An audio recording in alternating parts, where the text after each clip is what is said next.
Hi hi అండి. అండి. అందరికీ అందరికీ నమస్తే. నమస్తే. ఎలా ఉన్నారండి? బాగున్నారా? Welcome back to my channel. నేను వాయిస్ ఓవర్ ఇస్తుంటే కౌట్ల పక్కనొచ్చి కూర్చున్నాడు. నేను చెప్తానమ్మా అంటే, సరే చెప్పమని చెప్పాను.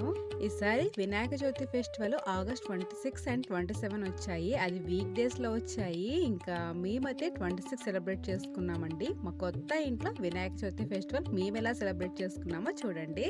ఎర్లీ మార్నింగ్ గుమ్మానికి పసుపు కుంకుమతో అలంకరించుకొని గుమ్మం దగ్గర ముగ్గు అయితే ఇలా కంప్లీట్ చేశాను. ఇంటి ముందు క్లీన్ చేసి ముగ్గు పెట్టామంటే ఇంకా ఫెస్టివల్ వైబ్స్ స్టార్ట్ అయిపోయినట్టే.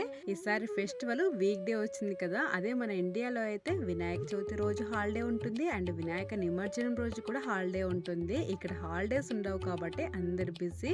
యాక్చువల్గా మా హస్బెండ్ రిమోట్ వర్క్ చేస్తారు, ఇంట్లో ఉండే వర్క్ చేసుకుంటారు. ఆ రోజు ఏంటో పని ఉండటం వల్ల మా హస్బెండ్ ఆఫీస్కి వెళ్ళారు. సో ఇంకా ఇంట్లో క్లీనింగ్ వర్క్స్ అవన్నీ ముందు రోజే కంప్లీట్ చేసుకోవడం వల్ల ప్లస్ అయిపోయింది. ఇంకా స్టవ్కి అయితే ఇలా పూజ చేస్తున్నాను.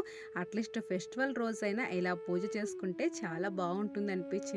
మా అమ్మ ప్రతి ఫెస్టివల్ కి ఇలాగే స్టవ్ కి పూజ కంప్లీట్ అయిపోయిన తర్వాతనే కుకింగ్ స్టార్ట్ చేస్తారు. సో ఇంకా అమ్మ చేయడం గుర్తొచ్చి నేను కూడా స్టార్ట్ చేస్తాను. ఈసారి మా ఇంటి వినాయకుని నేనైతే వినాయక చవితి రోజే ఇలా రెడీ చేశాను. యాక్చువల్ గా నేను కౌట్ల ఇద్దరం కలిసి వినాయకుని రెడీ చేస్తాం కదా, సో ఈసారి నేను ఒక్కదానే వినాయకుని అయితే ఇలా రెడీ చేశాను. ఏ ఫెస్టివల్ రోజు దేవుణ్ణి మన చేత్తో మనం ప్రిపేర్ చేసుకుని పూజ చేయము. ఓన్లీ ఒక వినాయక చవితి రోజు మాత్రమే దేవుణ్ణి మన స్వహస్తాలతో ప్రిపేర్ చేసుకొని పూజ చేస్తాము. ఎంత అదృష్టం కదా మనకు. ఫెస్టివల్ టైంలో ఇంట్లో పిల్లలు ఉన్నప్పుడు కుకింగ్ చేయాలి అండ్ పూజ చేయాలంటే చాలా కష్టమే. ఇంకా చానికైతే టీవీ పెట్టాను, అయినా మధ్య మధ్యలో డిస్టర్బ్ చేస్తున్నాడు. సో చానికని మేనేజ్ చేసుకుంటూ నేను కుకింగ్ అయితే ఇలా కంప్లీట్ చేశాను. నేను వినాయక చవితి రోజు ప్రిపేర్ చేసిన items white rice, lemon rice, ఆలు కర్రీ. సో ఈసారి పచ్చికారం బదులు ఒట్టికారం వేసాను ఆలు కర్రీలోకి. అండ్ రసము, పాపడు, ఫైనల్గా వినాయకుడికి చాలా చాలా ఇష్టమైన కుడుములు ప్రిపేర్ చేశాను. కుకింగ్ మొత్తం కంప్లీట్ అయిపోయింది. ఇంకా దేవునికి సపరేట్గా తీసి పెట్టాను. ఇంకా పూజ గదిలోకి వెళ్ళానంటే చాలా లేట్ అయిపోతుంది కదా, సో చానికకి ఫీడ్ చేయడం కూడా లేట్ అవుతుంది కదా అని చానికైతే ఫస్ట్ కుడుములు ఇచ్చాను. చానిక మంచిగా ఫుడ్ అయితే తింటున్నాడు. చాణిక్య లంచ్ చేసేటప్పుడే మా హస్బెండ్ ఆఫీస్ నుంచి వచ్చారు. సో ఇంకా మా హస్బెండ్ చాణిక్యని చూసుకుంటారు. ఇంకా నేను పూజ గదిలోకి వెళ్ళానంటే ఇంకా అంత త్వరగా రాను కదా, మంత్రాలన్నీ చదువుకుంటూ ఉంటాను కాబట్టి మా హస్బెండ్ చాణిక్యని చూసుకుంటారు. ఇంకా నేను పూజ ఎంతసేపు అయినా చేసుకోవచ్చు, ఎంతసేపు అయినా పూజ మందిరంలో టైం స్పెండ్ చేయొచ్చు. యాక్చువల్గా కుకింగ్ చేసుకుంటూ ఇంకా పూజకు కావాల్సిన ఐటమ్స్ అన్నీ రెడీ పెట్టేసుకున్నాను. ఇంకా ఒక్కదాన్నే కదండి అన్నీ చేసుకోవాల్సింది, సో అందుకే అన్నీ రెడీ పెట్టేసుకొని పూజ ఇలా స్టార్ట్ చేశాను. ఇంకా వినాయకుడి ముందర కూర్చొని మంత్రాలు అయితే చదవడం స్టార్ట్ చేశాను. నేను పూజ స్టార్ట్ చేద్దాము అన్నప్పుడే పూజకు కావాల్సిన ఐటమ్స్ అన్ని పెట్టుకొని ఒకటికి 2 సార్లు చెక్ చేసుకున్నాను. అయినా పూజకు కావాల్సిన ఐటమ్స్ మర్చిపోయాను. ఇంకా మా హస్బెండ్కి చెప్పాను, మా హస్బెండ్ తీసుకొచ్చి ఇచ్చారు. మాకు ఈసారి ఆకులు ఏం దొరకలేదు, సో ఇంకా ఓన్లీ ఇంకా ఫ్లవర్స్తోనే ఇలా పూజ చేసాము. అండ్ వినాయక చవితి ఫెస్టివల్ రోజు మనం ఏ ఫ్రూట్ పెట్టకపోయినా కంపల్సరిగా దోసకాయ మాత్రం పెట్టాలంట. మాకు వినాయక చవితి చాలా చాలా స్పెషల్. వినాయక చవితి ఫెస్టివల్ రోజే మా లైఫ్లో ఏదో రకంగా టర్న్ అవుతుంటుంది. అండ్ 2018లో మా హస్బెండ్ పిహెచ్డి చేసేటప్పుడు పేపర్స్ సబ్మిట్ చేశారు ఆల్రెడీ. సో ఇంకా వినాయక చవితి ఫెస్టివల్ రోజు పూజ కంప్లీట్ అయిపోయిన తర్వాత ఈవినింగ్ భజన చేస్తున్నాము. ఇంకా భజన చేసేటప్పుడే మా హస్బెండ్కి జర్నల్స్కి పేపర్స్ యాక్సెప్ట్ అయిపోయినాయి. దట్టు యుఎస్లో జాబ్ వచ్చిందని ఒక గుడ్ న్యూస్ తెలిసింది. మాకు వినాయక చవితి ఫెస్టివల్ రోజు ఏదో రకంగా లైఫ్ అయితే టర్న్ అవుతుంటుంది. ఈ వినాయక చవితి ఫెస్టివల్కి మా లైఫ్లో ఏ రకంగా టర్న్ అయిందో నేను నెక్స్ట్ వ్లాగ్లో మీతో కంపల్సరిగా షేర్ చేసుకుంటాను.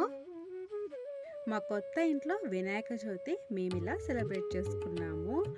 మీకు వినాయక చవితి శుభాకాంక్షలు. విఘ్నాలన్నీ తొలగిపోయి విఘ్నరాజ మీకు ఎప్పుడు తోడుగా ఉండాలని, మీరెప్పుడు ఆరోగ్యంగా ఉండాలని మనస్ఫూర్తిగా దేవుని ప్రార్థిస్తున్నాను. మీరు వినాయక చవితి ఫెస్టివల్ రోజు ఏ పిండి వంటలు చేశారో నాకు తప్పకుండా కామెంట్లో షేర్ చేసుకోండి. ఇంకా పూజ కంప్లీట్ అయిపోయి బయటకు వచ్చి చూస్తే మా ఇంటి పరిస్థితి ఇలా ఉంది. చాణిక్య ఇల్లు మొత్తము ఇలా చేసేసాడు. ఇంకా కిచెన్ అయితే చెప్పనవసరం లేదు. ఫెస్టివల్ టైంలో కిచెన్ చాలా చాలా మెస్సీగా ఉంటుంది కదా. అవుట్ సైడ్ ఫుల్ వర్షం పడింది. ఇంకా పూజ కంప్లీట్ అయిపోయేసరికి 2:33 అలా అయిపోయింది. సో నేను అప్పుడు లంచ్ కంప్లీట్ చేశాను, నేను మా హస్బెండ్ కబుర్లు చెప్పుకుంటూ. ఇంకా ఆఫ్టర్ మా హస్బెండ్ వెళ్ళి కౌట్లని పికప్ చేసుకొని వచ్చారు. సో చానిక్కే ఇంకా అవుట్ సైడ్ వర్షం పడుతుంది కదా, మంచిగా ఎంజాయ్ చేస్తున్నాడు. ఇంకా పిల్లలు వాకింగ్ కి వెళ్దామంటే ఇంకా ఆ రోజు చంద్రుడిని చూడకూడదు కాబట్టి ఇంకా చాలా చాలా ఫాస్ట్ గా సన్సెట్ కాకముందే వాకింగ్ అయితే వెళ్ళాము. ఫస్ట్ టైం నేను శారీలో మా కమ్యూనిటీలో ఇలా వాక్ చేయడం. నేను ఎప్పుడు శారీలో అవుట్ సైడ్ ఎప్పుడు వెళ్ళలేదు. ఓన్లీ వెళ్తే స్ట్రైట్ గా టెంపుల్ కి వెళ్ళడము, టెంపుల్ నుంచి ఇంటికి రావడమే, కానీ ఎప్పుడు అవుట్ సైడ్ శారీలో ఇలా వాక్ చేయడం చేయలేదు. బ్యూటిఫుల్ శారీలో బ్యూటిఫుల్ లొకేషన్ లో ఫస్ట్ టైం వాక్ చేస్తున్నాను కదా. నాకు ఫొటోస్ అంటే చాలా చాలా ఇష్టము. నాకు ఫోటోలు అంటే చాలా పిచ్చి అనమాట. ఇంకా మా హస్బెండ్ చేతిలో ఫోన్ ఉందంటే నాకు ఫొటోస్ తీస్తూనే ఉంటారు.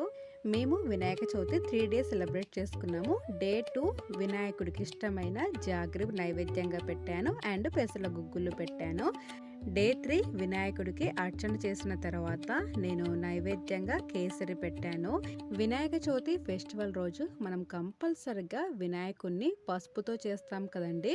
పసుపు వినాయకుడిని మనము 3వ రోజు నిమజ్జనం చేస్తాం కదా. సో అలా నిమజ్జనం చేయకూడదంట. పసుపు వినాయకుడిని మనము నలుగుగా యూజ్ చేసుకోవాలంట, కానీ మనము నిమజ్జనం చేయడం కానీ తులసమ్మ దగ్గర పెట్టడం కానీ అలా అస్సలు చేయకూడదంట. అలా చేస్తే మంచిది కాదంట. మనం నలుగుగా యూజ్ చేస్తేనే చాలా చాలా మంచిదంట. సో నేను ఎక్కడో విన్నాను, సో అందుకే మీతో షేర్ చేసుకుంటున్నాను. వినాయక చవితి ఫెస్టివల్ మేమంతా కలిసి చేయలేదు కదండి. వీక్ డే వల్ల ఇంకా అందరం బిజీగా ఉండటం వల్ల నేను ఒక్కదాన్నే కూర్చొని పూజ కంప్లీట్ చేశాను. అట్లీస్ట్ వినాయకుడి నిమజ్జనం అయినా అందరం కలిసి చేద్దామన్నట్టు. ఇంకా కౌట్ల స్కూల్ నుంచి రాగానే కౌట్ల ఫ్రెష్ అప్ అయిపోయాడు. యాజ్ యూజువల్ మా బుల్లి ట్రక్లో మేము వినాయకుడికి నిమజ్జనము ఇలా స్టార్ట్ చేసాము. మంచిగా వినాయకుడి సాంగ్స్ వినుకుంటూ డ్యాన్స్ వేసుకుంటూ మా ఇంట్లోనే మా బుజ్జి వినాయకుడికి ఇలా నిమజ్జనం చేసాము. అంతేనండి, యుఎస్ఏలో మా కొత్త ఇంట్లో ఫస్ట్ వినాయక చవితి మేము ఇలా సెలబ్రేట్ చేసుకున్నాము. ఎలా అనిపించిందండి వీడియో? నచ్చిందా? నచ్చితే తప్పకుండా లైక్ చేస్తారు కదా. అండ్ కొత్త వాళ్ళైతే ప్లీజ్ కన్సిడర్ టు సబ్స్క్రైబ్. తప్పకుండా సబ్స్క్రైబ్ చేసుకుంటారు కదా. Thank you so much for watching this video. ఇంకో బ్యూటిఫుల్ లాగ్తో మేము ముందుంటాను. అంతవరకు టేక్ కేర్, బాయ్.